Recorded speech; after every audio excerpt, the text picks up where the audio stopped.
France, 1,917, the Western Front. The sky above the trenches was no longer empty.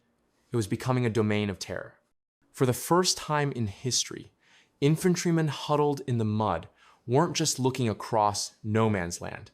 They were looking up. And what they saw terrified them. German aircraft, like the Junkers J.I., were appearing over the battlefield. These weren't the fragile canvas and wood kites of the early war. These were flying tanks, armored with steel plates under their bellies. The American doughboys would shoulder their Springfield rifles and fire volley after volley at these low-flying strafers. They would watch their 30-06 bullets spark harmlessly off the German metal. It was a feeling of utter impotence. But there was a second, more static threat, the observation balloon. These massive hydrogen-filled sausages floated high behind the German lines, acting as the eyes of the enemy artillery. They directed devastating fire onto Allied positions. They seemed like easy targets, huge sacks of flammable gas. But they were surprisingly hard to kill. Standard rifle bullets punched tiny holes in them, leaking gas too slowly to matter. To ignite the hydrogen, you needed an incendiary round. But the .30 caliber shell simply didn't hold enough chemical payload to guarantee a fire. General John J. Pershing, the commander of the American Expeditionary Forces, watched this frustration unfold. He was a man of action, and he realized that the standard infantry rifle was obsolete against the new machinery of war. He needed a hammer. In a legendary communication sent back to the Ordnance Department in the United States, Pershing didn't ask for a better rifle. He asked for a cannon that could fire like a machine gun. He specifically requested a caliber of at least half an inch, 0.5, and a muzzle velocity of 2,700 feet per second. The request landed on the desk of the greatest firearms genius the world has ever known, John Moses Browning. Browning was already a legend. He had given the Army the M1911 pistol and the M1917 machine gun. But this request was different. Pershing was asking for a weapon that didn't exist, to fire a bullet that didn't exist. Working with engineers at Winchester, who were tasked with designing the ammunition, Browning went back to basics.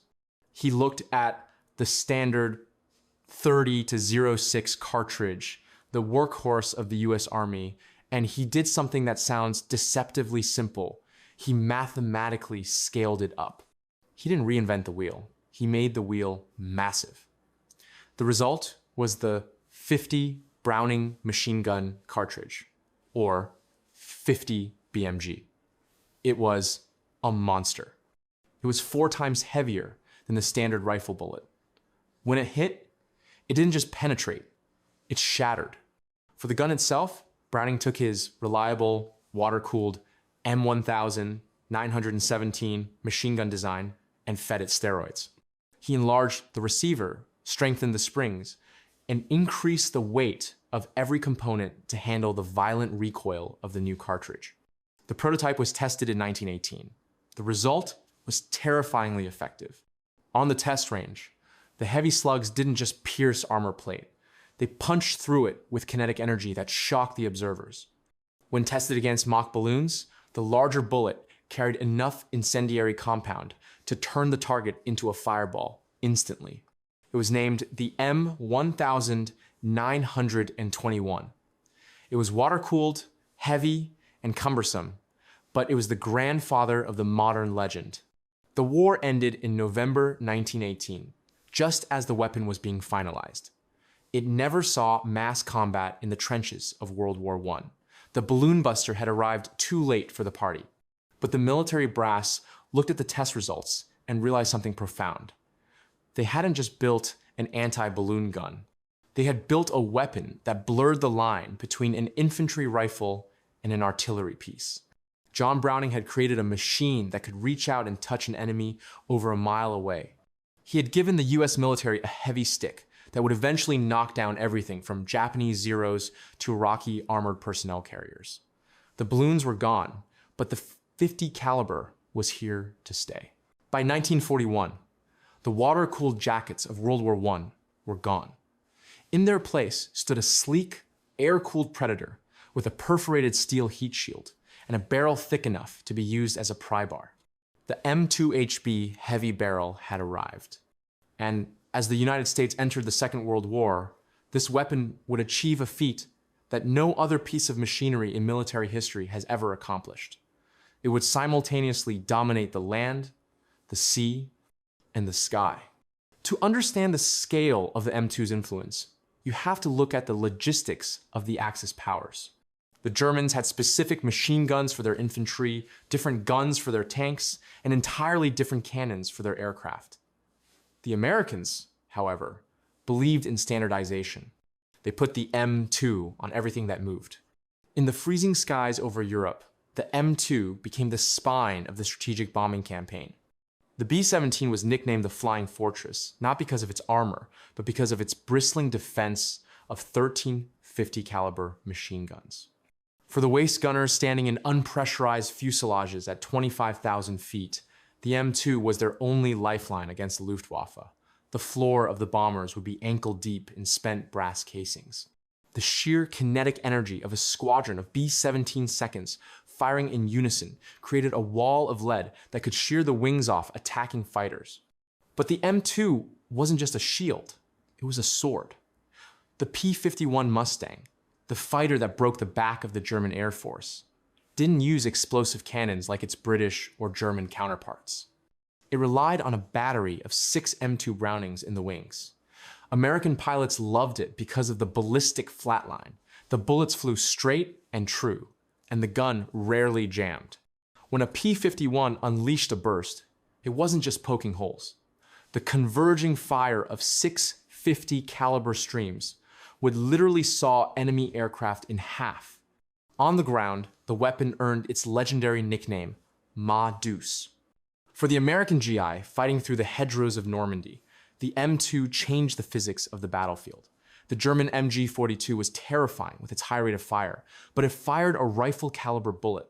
It could be stopped by a thick oak tree or a brick wall. The M2 did not respect cover. Veterans speak of the psychological impact of the weapon.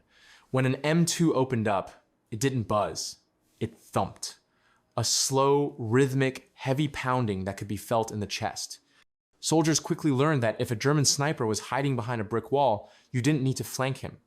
You just aimed the Deuce at the wall and pulled the trigger.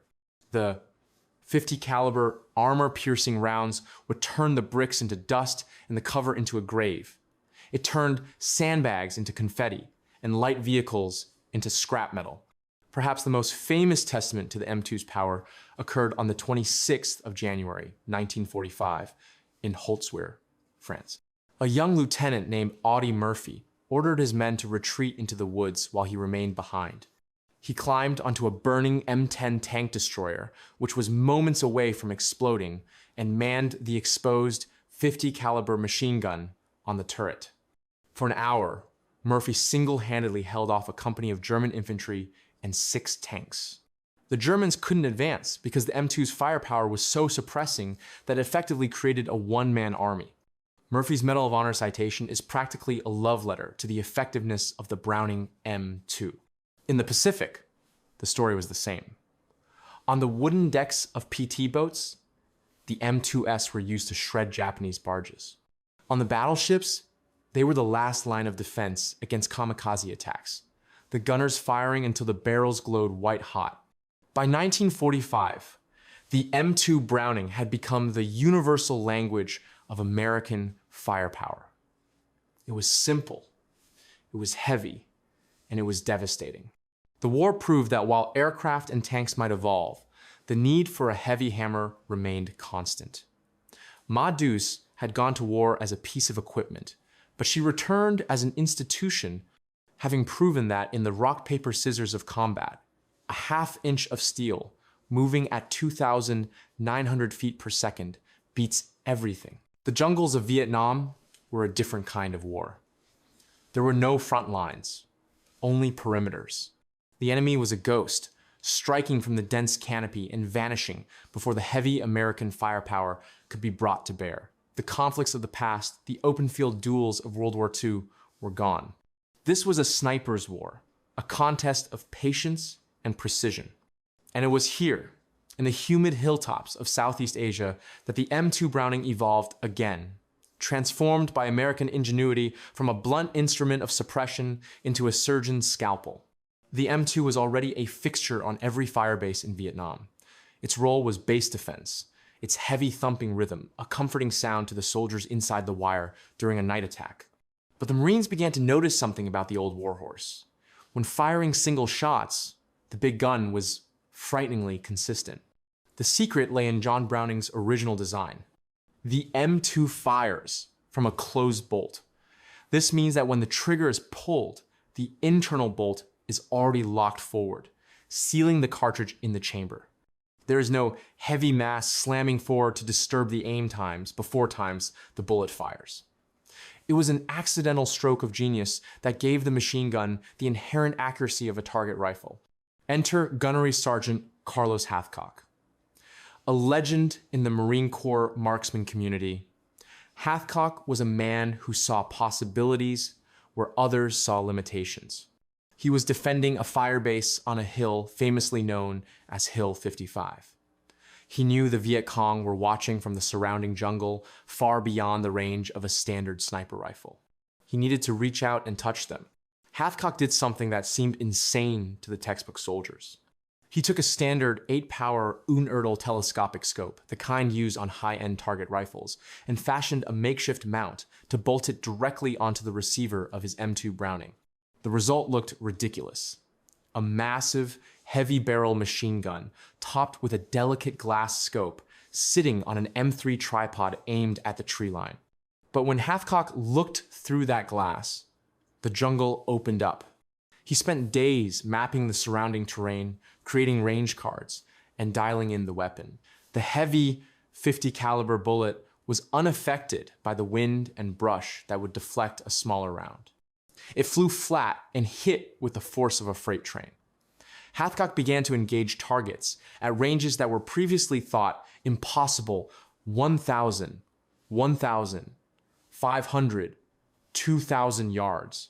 The Viet Cong were terrified. They would be walking on a trail a mile away from the American base, thinking they were completely safe, only to have one of their men suddenly and violently cease to exist. They couldn't hear the shot. They couldn't see the flash. It was like being struck by lightning. The legend of the long shot was cemented in 1967. Hathcock spotted a Viet Cong guerrilla carrying a weapon on a trail. The range was extreme. He adjusted his scope, accounted for the humidity, and fired. The bullet traveled for several seconds. It covered a distance of 2,500 yards, that's 1.4 miles, or 2,286 meters. The target dropped. It was a world record that would stand for 35 years. Hathcock's improvisation changed military thinking forever. He had proven the concept of long-range interdiction. The military brass realized they needed a weapon designed for this purpose from the ground up. When the Vietnam War ended, the lessons learned by Hathcock and others on the M2 were brought back to the drawing boards. Ronnie Barrett, a photographer with no engineering background, was inspired by the potential of the .50 BMG cartridge. He designed the first shoulder-fired, semi-automatic .50 caliber rifle in his garage, the Barrett M82.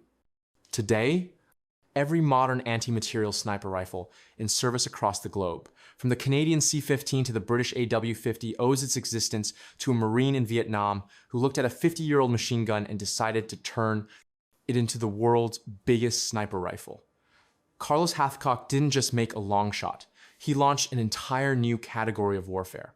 In the high-tech world of modern warfare, where drones fly autonomously and missiles are guided by satellites, the M2 Browning is an anomaly. It is a dinosaur living among robots.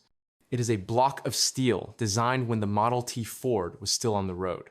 For the last 50 years, the US military, an organization obsessed with modernization, has desperately tried to kill Ma Deuce.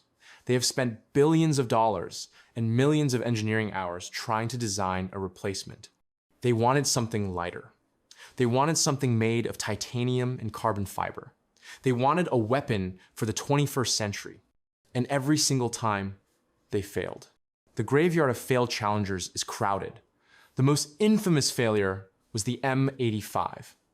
In the 1,960 seconds, the Army decided the M2 was too long and heavy for their new M60 Patton tanks.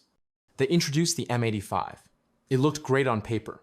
It was compact, lighter, and had a selectable rate of fire. But in the mud of the field, it was a disaster. It was over-engineered. It jammed constantly. The complex internal mechanisms couldn't handle the dust and grit of combat. Tank crews despised it. They didn't want the new and improved gun. They wanted the heavy, ugly, unkillable brick that John Browning designed in 1918. The M85 was scrapped, and the M2 went right back onto the tanks. Then came the XM programs.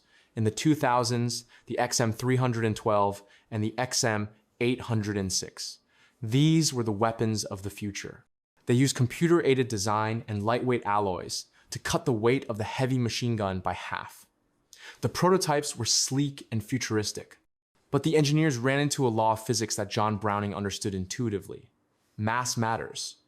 The 50 BMG cartridge creates a violent explosion. The recoil forces are immense. The sheer weight of the M2's 84-pound steel receiver acts as a massive anchor. It absorbs the recoil, allowing the gun to fire smoothly. It acts as a giant heat sink, soaking up the thermal energy so the barrel doesn't melt. When the engineers built the lightweight replacements, they found that the laws of physics were stubborn. The lighter guns shook violently. To dampen the recoil, they had to slow down the rate of fire, making the weapon less effective. They overheated too fast.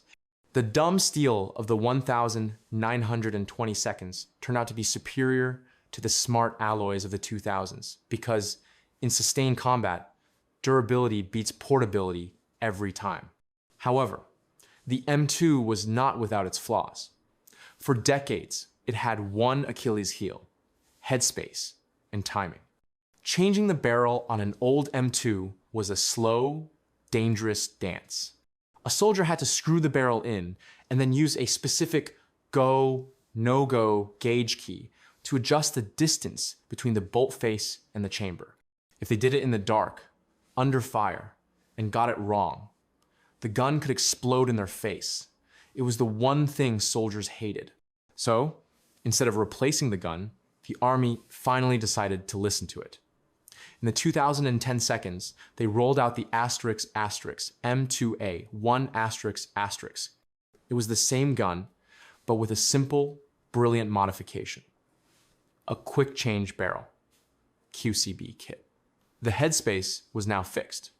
A soldier could swap a hot barrel for a cold one in seconds, without tools, without gauges, and without fear. They fixed the only problem the gun ever had. With the M2A1 upgrade, the Army essentially admitted defeat in its quest for replacement.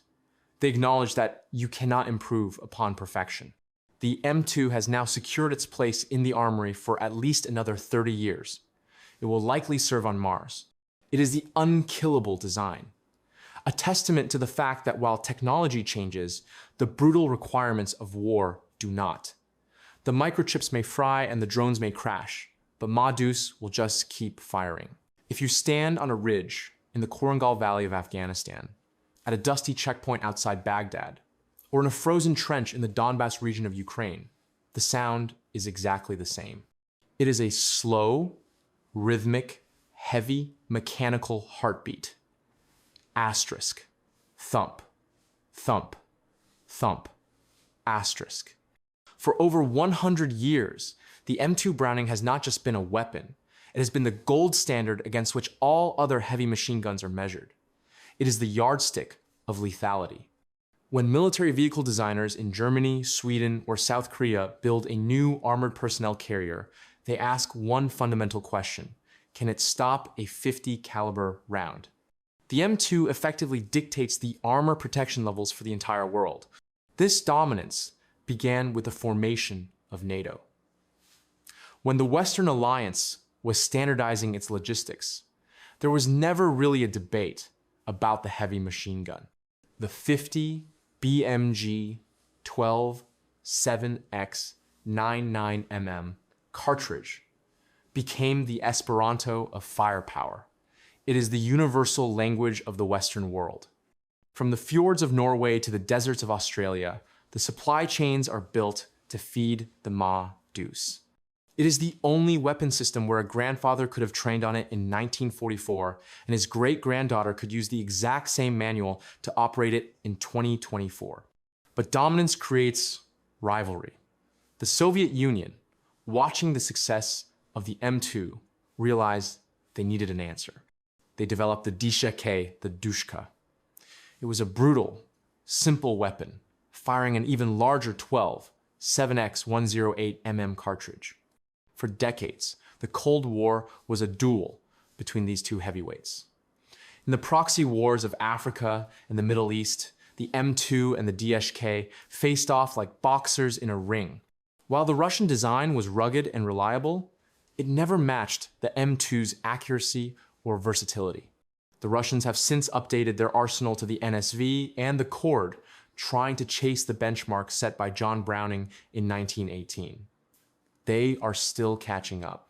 In the 21st century, the M2 has proven to be shockingly adaptable. It is the ultimate survivor. In Iraq and Afghanistan, it evolved from an anti-aircraft gun into the primary urban combat tool.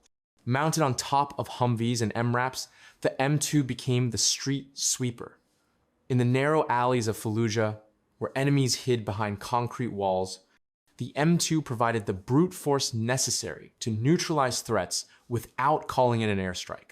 The addition of thermal optics and remote weapon stations allowed soldiers to fire the gun from inside the safety of the vehicle, turning the century-old relic into a high-tech robotic killer. Most recently, in the fields of Ukraine, the M2 has found a new purpose: drone hunting. The slow rate of fire, around 500 rounds per minute, which was once considered a drawback compared to faster, modern guns, has turned out to be a virtue. It is stable. It is controllable.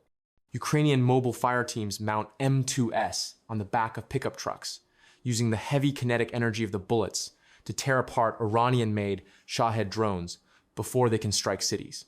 The gun designed to shoot down biplanes in World War I is now shooting down suicide robots in World War III. There is a popular joke among military historians and sci-fi fans that in the year 2300, when humanity is fighting on the surface of Mars, the Space Marines will still be using the M2 Browning. It is funny because it feels true. The design has reached a plateau of mechanical perfection where improvement is almost impossible. You cannot make the physics of the bullet better. You cannot make the receiver more durable without making it too heavy. John Moses Browning didn't just design a gun, he solved a physics equation.